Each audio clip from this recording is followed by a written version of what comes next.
ఆ శిరస్సు మూలముగా సర్వ శరీరము కీళ్ల చేతను నరముల చేతను పోషింపబడి అతుకుబడినదై దేవుని వలన కలుగు వృద్ధితో అభివృద్ధి పొందుచున్నది. మన శరీరంలోని ప్రతి అవయవము నరముల చేతను కీళ్ల చేతను అతుకుబడినదై ఆరోగ్యముగాను బలముగాను ఉంటాయి. ఈ అవయములన్నిటికీ మూలము శిరస్సు.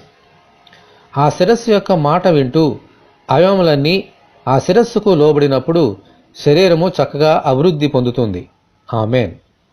అలాగే సంఘము అనే శరీరమునకు ప్రభువైన యేసుక్రీస్తు శిరస్సుగా ఉన్నారు. దేవునికి స్తోత్రం. ఆ శిరస్సు ఉన్న యేసుక్రీస్తునకు సంఘములో అవయవములుగా ఉన్న మనము కూడా ప్రతి విషయంలోనూ ఆయన మాట వింటూ ఆయనకు లోబడినప్పుడు మనము కూడా చక్కగా అభివృద్ధి చెందుతాము. ఈ అభివృద్ధి ఈ లోకంలో ఏ మనుషుడును మనకు కలుగజేయలేరు.